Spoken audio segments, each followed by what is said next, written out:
Кутмандуу кечиңиздер менен айымдар жана мырзалар, эфирдестер менен кайрадан кечки Бишкек көрсөтүүсү кызматыңыздарда мен Каниет Чыргалбеков. Кудай буйрса ишембинин кечин сиздер менен чогуу биргеликте өткөрөбүз.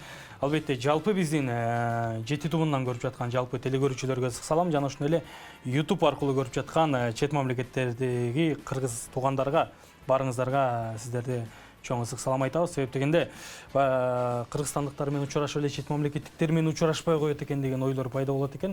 Биз сиздерди жакшы көрөбүз. Демек биз менен чогуу болуңуздар. Ал эми бүгүнкү студиянын коногу дагы бир кыргыздын сыймыктанчу мырзаларынын бири, кыргыздын сыймыгы, кыргыздын желегин ошол чет мамлекетке чейин барып желбиретип жүргөн жана ошондой эле өз күчү менен баягы азыркы учурда өзүнүн кадыр баркын ушул деңгээлде кармап турган спорт чебери Дастан Али Шаршеев бизде конокто. Ассаламу алейкум. Кол чагып коюңузбу. Студиядан көргөнүзгө кубанычтабыз. Кош келиптирсиз.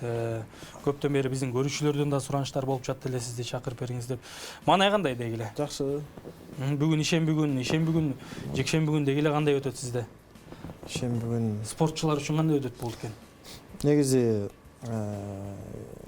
выходной күндөрү, дем алуу күндөрү бизде спарринг болот суббота күнү.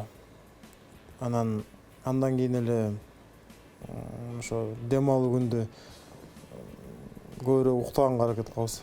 Ошону спаррингди кыргызча айта кетсеңиз мындай карапайым эл үчүн. Спарринг бул бойго чейинки бойго даярдануу учурунда жекеме жек рингке чыгып, башка клубдун балдары менен, өзүңдүн чогуу тренировка кылган балдары менен урушабыз да. Кадимкидей эле, чын эле, бирок биз шлем кийебиз. Шлем, капа, перчатки чогуу анан чыгып, ошо бойго чейинки даярдануу нерсе да. Бул аябай оор болот. Бирок ал нерсе керек. Бойго чыкканда тренировка учурунда канча оор болсо, бойдо жеңил болот. Ошо канча эртең менен туруп таң атпай кыйналасың, канча өзүң бересиң, канча тер, канча эмгек, канча катуу удар жейсиң, ошонун баары бир жеңишке жеткенде унутулуп кетет. Жакшы, баракелде. Анан жакында эле барып ошо чет мамлекеттен ушундай бир чоң бир сыйлыкты алып келип отурасыз. Чын жүрөгүбүздөн куттуктайбыз. Анан бул жерде турган наамдар жөнүндө кеп кыла кетсеңиз, өзүңүз кармап бир тааныштыра кетсеңиз камерага көрсөтүп дегендей, ушул акыркы ийгиликтер жөнүндө кеп кылгыбыз келип атат. Негизи бир жылга чукул эч жакка чыккан жокмун. Бул адамдын организми деле чарчайт экен. Бир жылга чыккыл эс алдым, чет жакта жүрдүм, үй бүлөмө убакыт бөлдүм, өзүмө, ден соолугума, динге убакыт бөлдүк. Анан ошо спорттон кичине четтеп, анан ушул жылдын сентябрь айында Өзбекстанда Орто Азиянын ВАКа Про версиясы боюнча Орто Азиядан лучший из лучших деген best of best ошо турнир болду, кикбокс боюнча лучший из лучших деген. Мен Өзбекстандын мыкты боецу менен жолуктум. Анан 12 сентябрда болду, Ангерен шаарында. Ага биз даярданып бардык. Даярданганыбызды эмеден өткөздүк, бияктан Гермес профи залында. Жатшаш главный тренер Тахир Агаева бар болуп, мен биринчи жолу Бишкектен даярдандым. Жакшы даярдандым. Буга чейинки даярдыктарым баарын чет өлкөдө өткөзүп элем. Бирок өз жеримде, өз элимде, эне атам алдында бияк биринчи подготовкамда аябай жакшы өтүп, ийгилик менен жетишип келдик. Өзбекстанда 12 сентябрда ушул поястын ээси болдум. К1 боюнча, кикбокс боюнча. Андан келип эле кайра Москва шаарында өтө турчу Айкол FC деген организацияда предложение түштү ММАга. Негизи көптөн бери эле ММА деген бул эрежесиз мушташ. Көптөн бери эле оюн бар эле. Бирок мындай жакшы моменти келбей аткан. Анан ошол нерсе оюбуз ишке туура келип калды дагы, дароо макул болдук. 27 октябрда эми ортосу аз эле убакыт болду эле. Анан даярдана баштап, даярдануу учурунда мен бул колумду сындырып алдым. Азыр жакшыбы? Микротрещина болуп, анан жатышаш резко эле жок, дастан муну жакшы болушун деп гипс салып койду. Анан гипс менен тренировка кылып жүрдүк, бирок баары гипс менен тренировка болбой экен. Бойго дагы уже сүйлөшүп алганбыз, контракт түзгөнбүз. Бизде гонорар деген бар, гонорардын жарымын алып алганбыз. Анан отказ бере албайсың да. Анан чыгып мен айттым, мен бир колум жок болсо да урушам деп. Анан анткени уят болуп калат да. Намыс өйдөрөк. Намыс өйдөрөк болуп туруп алды. Анан чыкса чыгабыз дедик дагы. 5 күн калганда гипс чечтик. 5 күн калганда эми биз жаңы функционалка дыхалкага иштедик. Ошондой тренировканы ошондой алып бардык да. Анан Алла Тааламга бекем ишенип эле, Алладан суранып эле, Аллага таянып эле чыгып, булгурдун ээси болдук. 5 раунд 5 минуттан ММА боюнча, Эрежеш Мушташ боюнча биздики главный бой болчу. Анан бияктан суроо берет. Эмнеге силер мага да ошондой суроолор түштү. Кантип К1ден кикбокска өтүп эле ошо эмеге Белгурга титулдук пояска уруштуңуз деп. Буга чейинки менин бойлорум бар эле. Буга чейин мен 2 жыл урушкам. Анан ММАда фундаментим аябай чоң. Анан өзүм ошол нерсеге даяр болуп анан чыктым да. Мага организаторлор сунуш кылды, сунушту биз кабыл алдык. Эми бул организацияда 3 боюм бар. Кудай буйрса. Бул биринчи 2 жолу защита кылышым керек. Бул Айкөл Лепсинин Белгурун. Жакшы, баракелде. Анан гонорар жөнүндө мага эмес, көрүүчүлөргө да кызык болуп атса керек. Гонорар кандай болот? Жарымын алып койгом дедиңиз. Жарымын бойдон кийин алсаңыз керек. Ошол канча төлөнөт негизи ММАныкы? ММА мен негизи өзүм кикбокста жүргөндөн кийин кикбокстан эми если башынан баштасак, биз башка жумуш кылбайбыз. Жумушубуз ушул. Биз ушу менен өзүбүзгө өз акча табабыз десек болот. Биз ушу менен жашай десек болот. Анан бул жерде бул гонорарга чейин бул жерден биздин буга ден соолук кетет. Эң биринчи. Бул жерге дисциплина керек. Сен укташың керек, сен туура тамактанышың керек, сен тренерлериң менен иштешиң керек. Антпесең, анын баарын кылбасаң, бойго чыгып утулуп каласың. Канча өзүңдү берсең, ошончо аласың. Канча уктап тренировка кылбай койсоң, ошонун баары бой убактысында сага кайтат да. Анан гонорарга чейинки нерселер эле биякта аябай оор да. Например, тренировка убактысында удар жейсиң, вес кармайсың, ден соолугуң кетет, ар бир удардан микро эмелериң жарылат, клеткаларың жарылат, кан тамырлар жарылат. Анын баары ден соолукта. Анын баарын кайра бойдон кийин лечение алып, восстановление кылыш керек. Эми Кудайга шүгүр, азыр уже акыркы 2 жылдан бери гонорарым жакшы. Ага чейин аз акча алчумун. Азыр уже мындай бир рейтингке чыгып алдык десек болот. Эми уже шүгүр жетет өзүбүзгө, ашат деп айтсак деле болот. Ашканды эмне кылып атасыз? Ашканын Алла ыраазы болуу үчүн иш кылабыз. Жакшы. Анан эми кызыктык болуп калды. Бир эмеде канчанын айланасы болчу эле мурда. Мурдагын айтсаңыз, азыркын айткыңыз келбей калды. Мурда алып жүргөндө 30 миңден 60 миңге алчумун. Сом менен, рубль менен. 60 миң доллар, 2 миң доллар, 1,5-2 миң доллар алчубуз да. 1,5 ошондой алчубуз. Азыр жакшы экен да. Азыр бир жакшы бир автоун экен да. Жакшы. Кудайга шүгүр. Жакшы, баракелде. Анан бала чакта эле кызыкчу элеңиз бул спортко же кийинчерээк эле кызыгып кеттиңизби? Бала чакта биз өзү карапайым семьяда чоңойгонбуз да.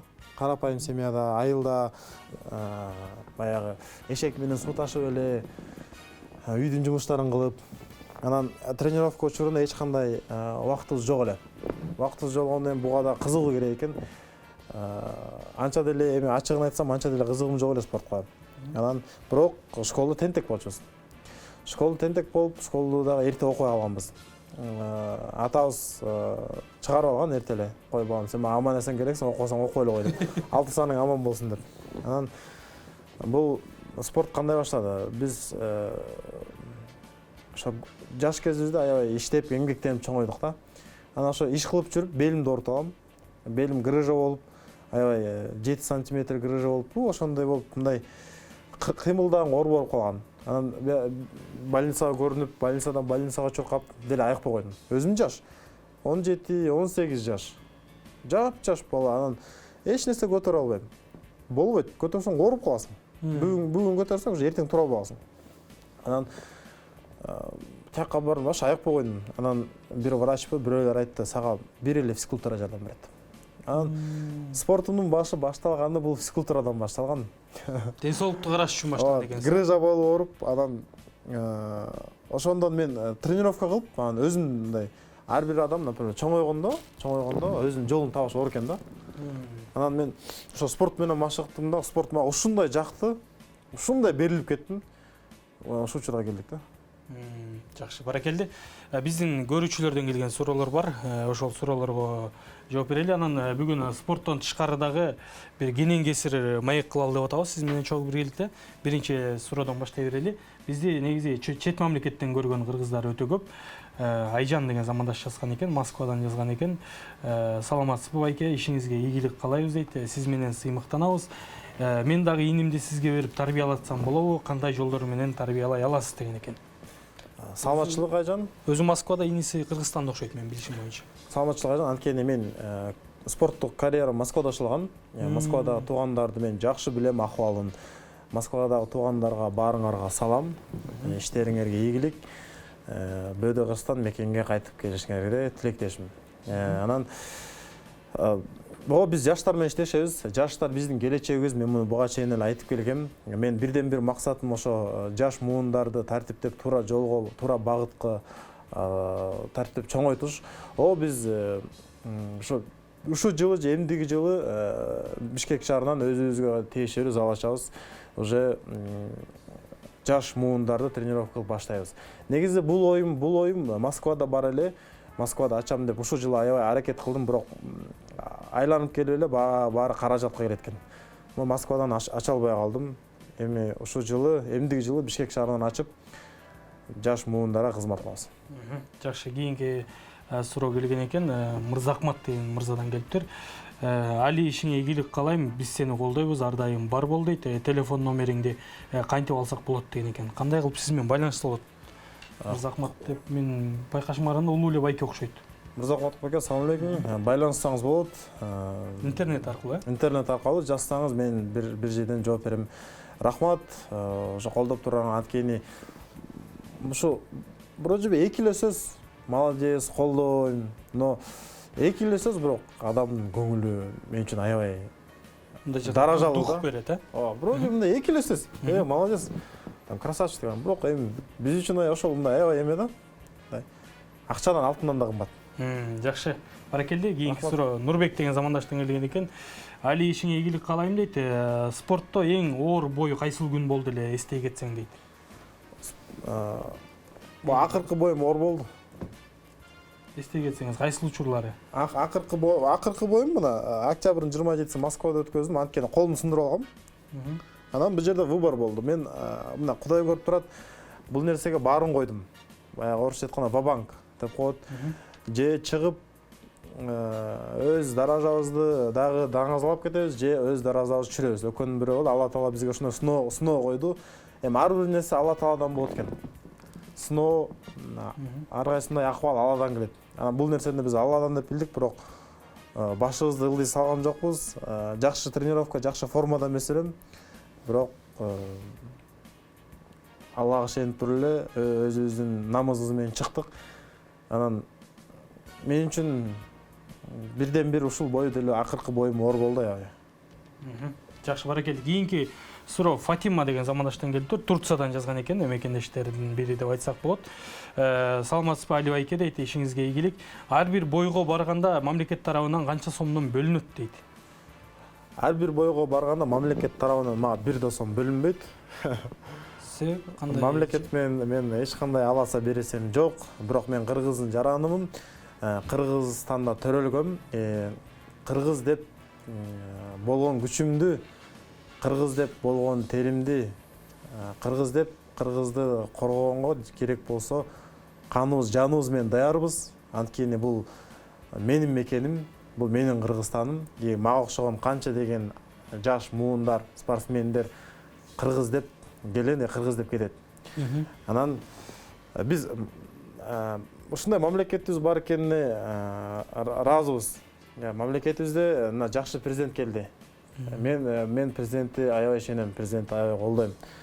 Дагы эми калктын пейили кандай болсо ошондой президент берет экен негизичи.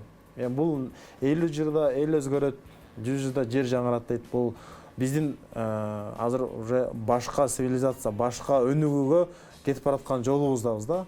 Анан мамлекетке мен өзүм ошо кыргыздын жараны болуп төрөлгөнүм эле ыраазымын. Так мамлекеттен мен эч нерсе күтпөйм. Наоборот, мен мурун башкачараак ойлончу экенмин да. Эмнеге мамлекет мени карабайт, эмнеге мамлекет минтпейт деп? Жок. Мамлекет сени деген, мамлекет сага эч нерсе кереги жок экен. Мындай карасак, кане.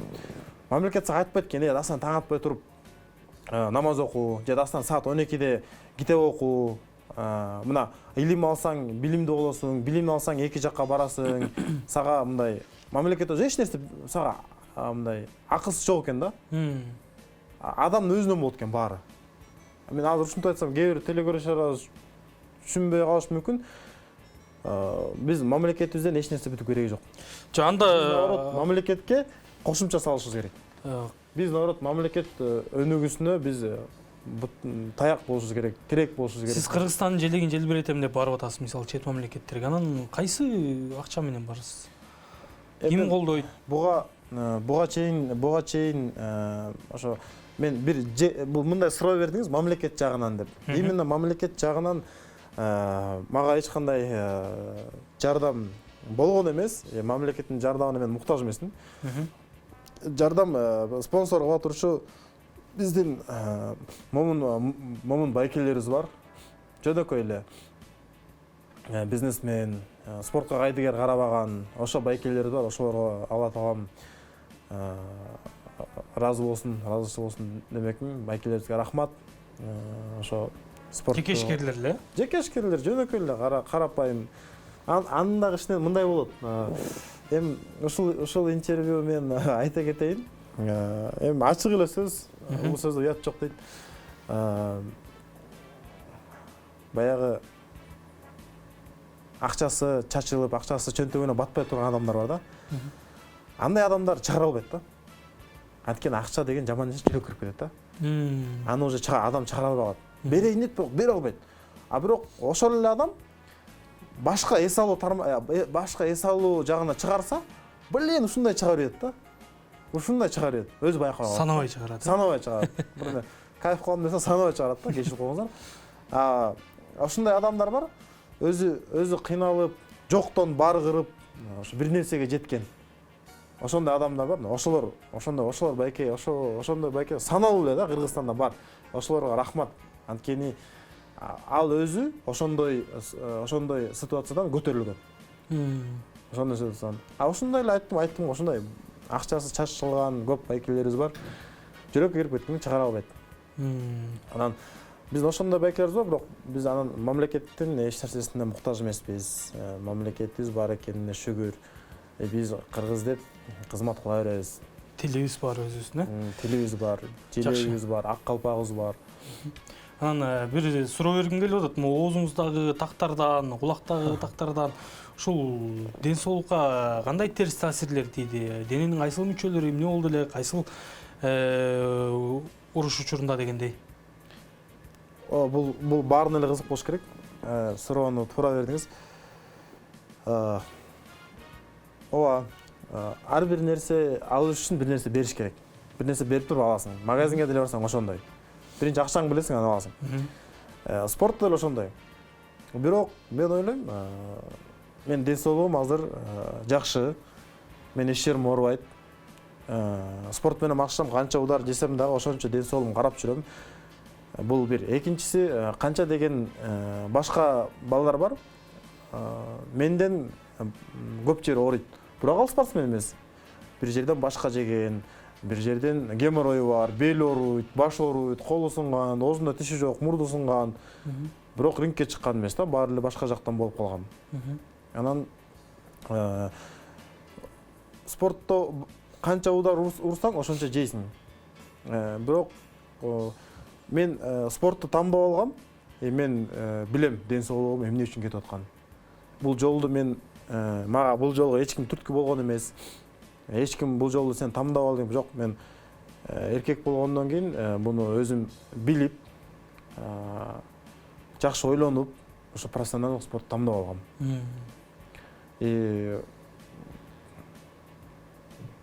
Ден соолугум жакшы. Ошо азыр ошо дене бич жөнүндө айтып атабыз да, ушул бойдо ушундай ооздогу тактан баштасак, бул качан кандай болуп пайда болгон? Көрүүчүлөргө кызык болуп атат негизи чынында. Школда аябай тентек бала элем. Анан мен өзү мындай мушташып эле көп мындай жаракат алган жокмун.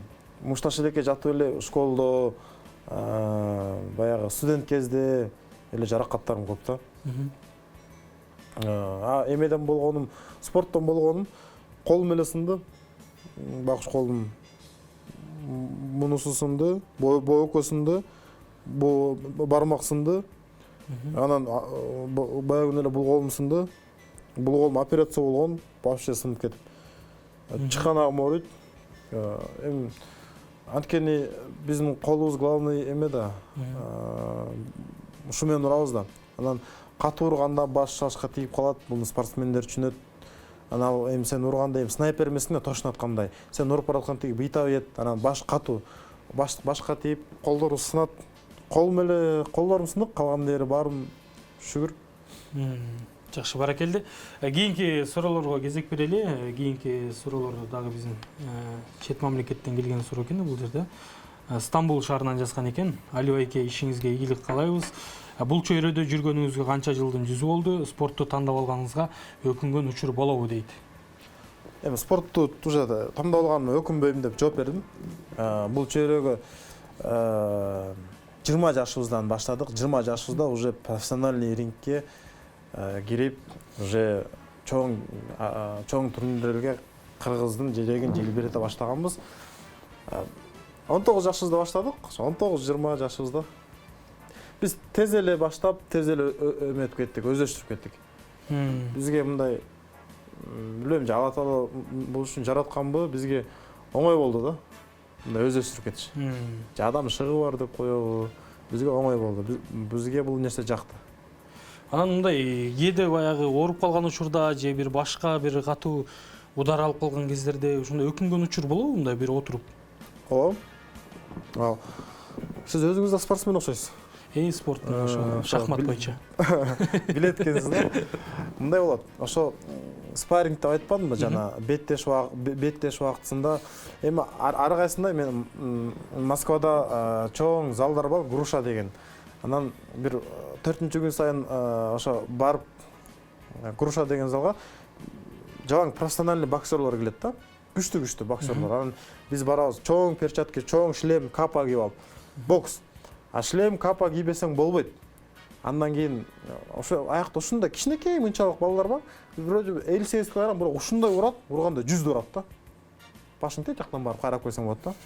Чын, мындай эле. Баягы карма болсоң ойлойсуң, карма болсоң бак азыр бачагын чыгарып коем депчи. Попробуй, Ошо жака барганда болот. Например, башка же печеньге катуудар жейсиң. Катуудар жеп туруп, отурасың келесиң, дейсиң да, блин дейсиң, өзүңө сурой бересиң. Мага ушунун бар, эмне кереги бар дейсиң да. Эл катары эле таң атпай жумушка барып, кечинде келип оокат кылсаң болот го. Эмне керек? Анан кетесиң. Тренировканы үйгө барып, эч нерсе баарын таштайсың. Может, бир күндө сыласың, эртеси күнү кайра кетесиң да. Анткени бул чоң мотивация да. Анткени ошол нерседен өткөн адам бул ошол кыйын, бул бир бийиктикке жетиш оңой эмес да. Бийиктикке жетиш оңой эмес. Бийиктикке жетиш үчүн аябай чоң сыноо, чоң кыйынчылыктар жолдо бар да. Ошол кыйынчылыктан өтүп жетесиң. Мен азыр жашмын. Мен бул спорттук жашоо спорттук карьерамдын бул эми эле башталып атканы. Билем мен алдыда да мындан чоң сыноолор бар, мындан чоң кыйынчылыктар бар. Бирок ошол кыйынчылыктан өтүп, анан адам өзүнүн ким экенин билет экен. Мекен ким, эне ата, дос, ошон даража, ошончо кыйынчылыктан өтүп туруп анан билет экенбиз да. Ал кыйынчылык үчүн адам өзү түшүнбөйт экен да. Жакшы. Кийинки суроо кезек берели. Марина деген замандаштан келген экен. Алибай эке, саламатсызбы? Сиз спорттон тышкары дагы патриоттук видеолорду Instagram баракчаңызга көп саласыз дейт. Ушуну жактырбагандар болобу? Мисалга алсам, жигитиме сиздин видеолор жакпайт, бирок мага өтө жагат деген экен Марина. Кызыктуу, ары күлкүлүү, ары чындык жөнүндө дегендей. Бул мындай да. Ачуу чындык, деги эле чындык бизге жакпайт. Чындыкты сүйлөп, былтыр мен Батыр деген нам алдым да. Чындыкты сүйлөп, канча кишиге жаман көрүндүм. Канча киши бут тозду. Мен коркпойм. Бир Алладан коркуш керек. Эми тагдырга жазылган нерсе турат. Алла таалам канча жаш берсе, ошончо жашты башты көтөрүп, тизелебей, мындай орусча айтканда достойно, гордо жашап өтүш керек да. Анткени бул жашоо кайра кайтып келебейсиң. Тиякта чыныгы жашоо кетет. Анан мен андай видеолорду чыгарып, аябай кыргыз деп күйүп, кыргыз деп аябай башында эметчилем. Анан негедир андай видеолорду эл түшүнбөйт экен да. Мен айтчылам, кээ бирлер түшүнбөйт да. Мен башында аябай жинден өрчүлем, эмнеге мен ачыгын айтсам, элдер тура эмес комментарий жазып, жаман көрүп, ошончу эле. Ал анда болбойт экен. Например, ар бир адам өзүнүн акылына, өзүнүн илимине, билимине жараша кийинет экен, кечиресиз, жараша сүйлөйт экен. Анан мен аябай ар кайсы сөздөргө комментарийлер ошентип маани берип, аягында комментарий окуй калдым да. Уже бир 1,5 жыл болду окуйм комментарий. Анан биз андай сөздөргө маани бербей калдык. Но ал нерсени мен башында аябай ушундай күчтөнүп баштап метчилем, бирок сөз менен айтылып калбай, муну иш жүзүндө кылыш керек экен да. Иш жүзү, мен ошону туура чечтим. Иш жүзү кандай кылам десең, сен чыгып эле, чоң кыз, тамеки чекпе, арак ичпе деп бирөөгө айтып жеткизе албайт экенсиң да. Жок, анткени сен кимсиң дейт экен. Сен кимсиң, бар, сен өзүң билип алыш дейт экен. Анан ушул жерден кайра өзүңө суроо берип көрүшүң керек экен да. Бирөөгө айтарга чейин сен биринчи өзүңдүн тегерегиңди айтып, тууганыңды, өзүңдү түздөп алып, анан айтсаң, ошол сөз өтүмдүү болот экен да. Анан ар бир киши, ар бир инсан бир нерсени баштаарда өзүнөн башташа. Анан ошол нерсе өтүмдүү болот экен. Эми билем, ал нерсе сен жигитиңе жакпайт. Анткени жигитиң өзү ошондой. Жигитиң өзү ошондой. Мен элдин баарына жага албайсың. Элдин баарына жага албайсың. Бул ушак жаман нерсе. Ушак мурун даже бир айылды жок кылган экен да. Анан биз андай нерселерге көңүл бурбайбыз. Жылмайып коебуз. Например, мен бир сүрөт киргизсем, мындай көрсөм бирөө комментарий жазды. Биринчи болуп. Анан мындай өлө жамандап коюп, мындай дизлайк, мындайларды коюп, ошентип дагы анан мен кирдим. Ага подписка кылдым. Сүрөттөрдүн баарына лайк койдум дагы. Мен ага жакшы комментарий таштап койдум. Анан мен ошондо карап турдум. Бир сутка өттү. Ал комментарийди өчүрүп тур дагы. Кайра жакшы комментарий жазып коюптурмачы. Таш менен урганда аш менен турдум дегендей болуптур бул жерде. Жакшы, кийинки суроого кезек берели. Хабибти колдойсузбу же Конорду колдойсузбу дейт. Дүйнө чемпиондорунан кимди баалайсыз деген экен. Дүйнө чемпиондорунан замандаш экен. Ким деген? Илгиз деп жазылат. Негизи ошондой адамдардын тарыхын окуп, белгилүү. Например, алыс кетпей эле өзүбүздүн эле баатырлар. Бизде канча деген чыныгы баатырларыбыз болгон. Бул Кыргыз деген ат, бул кан менен жазылган ат да. Ата бабаларыбыз ошо жерибизди, кыргыз деген када салкыбызды бул жаны менен коргоп келген да. Анан бул эми илгери болгон. Бизге чейин. Азыркы учурда ооба мен даражылай турчу, мен сыймыктана турчу адамдар бар. Биз ошолордон үлгү алабыз. Биз ошолордун жолун жолдогонго аракет кылабыз. Эми аттарын айтпай эле коеюн. Хабибти же Конор кимисин колдодуңуз эле дейт.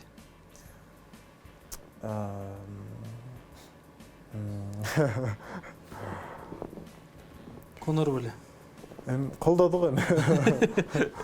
Ким эле айта кетиңиз да, сыры жок го эч кандай бул жерде. Колдодук. Апамды колдодум дегендей болуп атса жана Инстаграмда.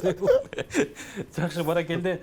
Урматтуу телекөрүүчүлөр, азыр болсо бизде бир кичинекей тыныгуу бар. Тыныгуудан кийин биз коногубуз менен биргеликте кыска оюндарды кылабыз, жана ошондой эле өзүбүздүн кыска суроолорду бермекчибиз.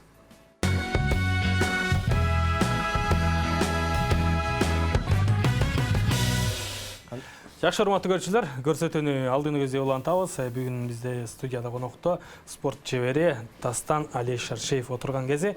Анан азыр сизге бир кыска суроолорубузду бардык эле конокторго берип келебиз.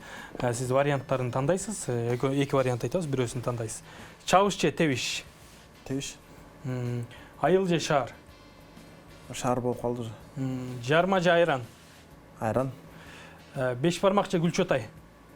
Камыр жейм. Эми тандап бериңиз. Беш бармак гүлчөтай. Өкөтөй эле камыр да. Макул. Сулуу же жылдыздуу? Ыймандуу. Жок экен бирөөсүн. Оюн шарты ушундай эле. Жылдыздуу. Кулун же кунан? Кулун. Ушакчы же шуулдак? Шуулдак. Карышкыр же ит? Карышкыр. Москвич же Жигули? Экөө бир эле да. Москвич, Жигули. Жигули. Жакшы, эми биз сиздин сапаттар жөнүндө кеп кылат экенбиз. Сапаттарыңыз жөнүндө. Уйкучусузбу? Ооба. Урушчаксызбы? Мурун урушак болчумун. Көк мушташасызбы? Айла жок, жумушмун да. Бала кезде көп кыз менен сүйлөштүңүз беле? Ооба. Учурда көп кыз менен сүйлөшөсүзбү? Жок. Эмне коркуп кеттиңиз учурда десем? Коркпой эле. Жакшы эле. Койдун эт жагабы же уйдун эт жагабы? Койдун эт. Дос балаңыздын кызын жактырып калган учур болгонбу? Так, кана. Дос балам. Жок, болуп тургандай. Чыда ойлонуп калдыңыз да, ушу жерден. Калп айтып кармалып көргөнсүзбү? Ооба. Акча урдап көргөнсүзбү? Кичинекей чагымда урдап көргөм. Жакшы, баракелде. Сизге терең ыраазычылык. Азыр болсо бул муну көзүңүзгө тагасыз. Эч нерсени көрбөй турасыз. Ал эми мен сиздин алдыңызга бир эки нерсе коем. Ошол нерсени мындай өзүңүз кармалап табышыңыз керек. Эмне экенин. Бирок көрбөшкө аракет кылыңыз. Мындан көрүнүп калышы мүмкүн, бирок тапсаңыз да, таппасаңыз да бул болгону оюндун кызыгы. Ал нерсе ачуу же тиштеп алчу бир нерсе эмеспи? Аны айта албайм. Эми сиздин колуңузга зыяны тийбейт болуш керек. Муну алып койсоңуз. Көзгө тагыңыз. Көзгө тагыңыз, жабыңыз көздү. Мындай көрүнбөй болду эч нерсе. Уже көрүнбөш керек. Оюндун кызык жери көрүнбөш керек. Так. Азыр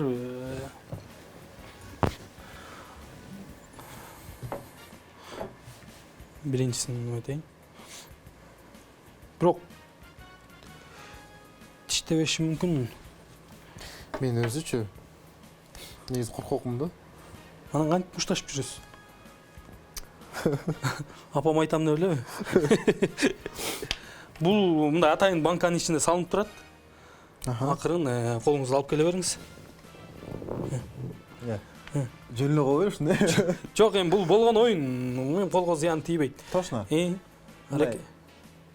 эркекче деп айтпайбыз, конечно. Келиңиз эми. Бул жакты көрсөт. Кана. Мына мыкта ылдыйраак турат. Жок. Бул жерде турабы азыр? Турат. Азыр колум сунсам жетет, Акырын сунуңуз.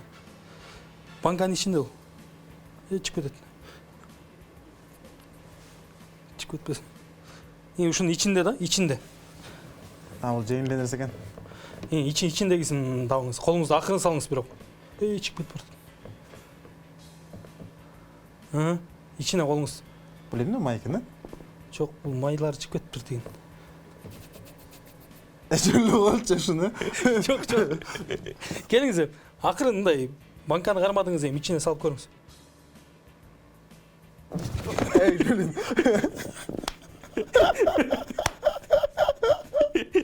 Болду. Таптыңызбы, тапкан жоксузбу? Эмне? Эме окшойт? Ичинде эч нерсе жок окшойт. Бар. Так. Ойлонуп көрүңүз. Алыңыз, экинчи колуңузду салып көрүңүз. Бирок ыргы түйбөңүз. Биз кармай албай жүрбөйлү. Аракет кылып көрүңүз. Так. Сиз Болду. Жок, сала бериңиз колуңузду. Ичине. Жеңил нерсе экен негизи. Колуңузду салбайсызбы ичине? Банканын оозу ачык. Сала бериңиз. Ичириңиз.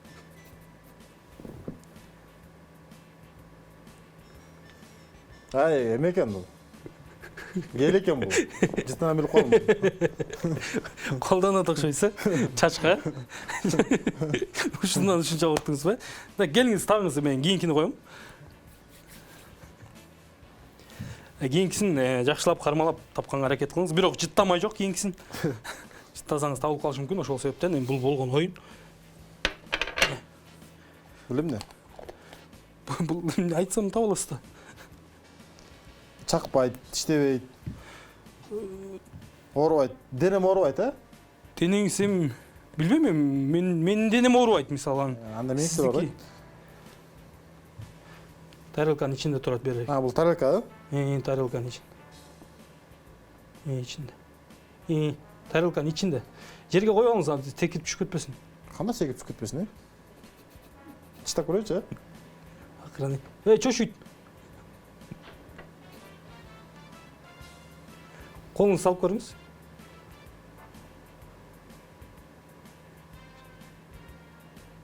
Шашпай эле сала бериңиз. Оорубайт деп айтпадым.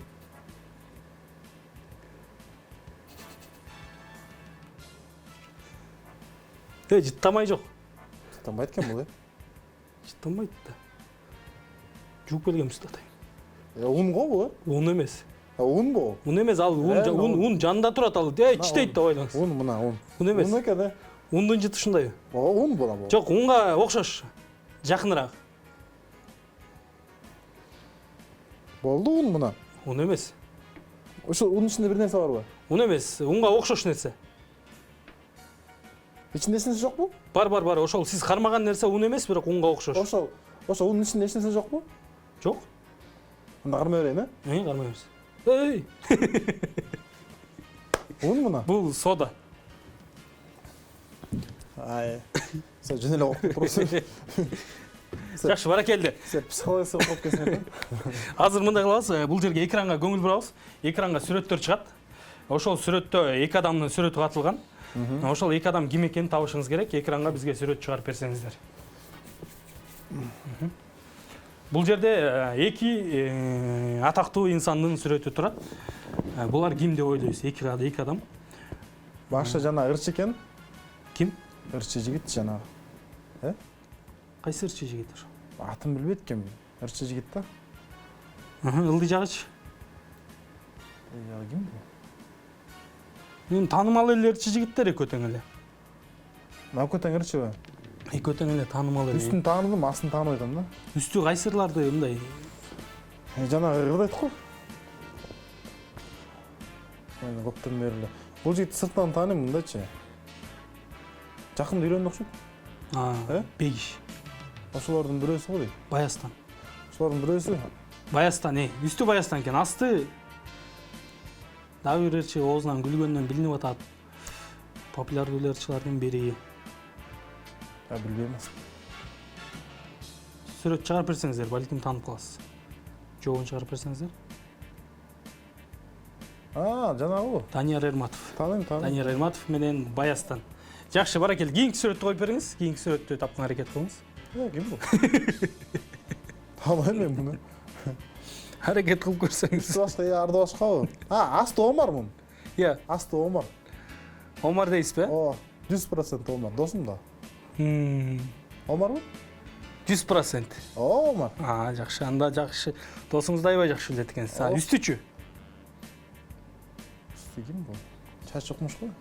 Омар менен доссуңарбы? Досыңызды дароо таандыңыздар ошо. Үстін танып кім? Үстүнбү? Эми бизге жоопторун көрсөтүп койсоңуздар. Имкен. Даны окут эмес бар бул, Бегиш жана ушундай эле Урмат Борченов деген алып баруучу экен. Тиги. Жакшы, баракелде. Сизге терең ыраазычылык билдиребиз. Алтындай болгон убактыңызды бөлүп дегендей келип, ушул ийгилигиңиз менен эл менен бөлүшүп дегендей элдин суроолоруна ушунчалык жооп берип кеттиңиз. Ал эми сиз өзүңүз куру келбей белек ала келген экенсиз. Биздин коноктордун баары эле алып келе бербейт. Ушул суроолордун арасынан кайсы суроо сизге жаккан болсо ошону таштай кетет. Дагы кандай суроолор бар экен? Сиз мындай айтып берсеңиз мен сөз келем. Ошо ыйгарып коелу. Суроолор жана башта берилген суроолорго берели, колдон келсе эфир учурунда берилген суроолордон, Андан башка кандай суроолор бар экен? Анан башкалар жаап салдык ошо. Жанагылар ачыктар турат. Ошолор патриоттук жөнүндө жана жигитим видеолорду жактырбайт, мен жактырам деген суроо келген экен. Ошол жигитиңизге менден футболка. Ошол мени жактырбаган жигитиңизге менден Жактырып калсын дейсиз. Жакшы, баракелде. Бул жерде Марина деген замандаштан келген экен. Футболканы бердик. Сизге болсо ийгилик каалайбыз. Бар болуңуз, ишиңиздерде ийгилик болсун. Кыргыздын желегин дагы алдыга желбирет жүрүңүз. Эң башкысы ден соолук. Ал эми сизден кыргыз элине болгон каалоо тилек. Акыркы микрофон бүгүнкү эфирдин эсебине.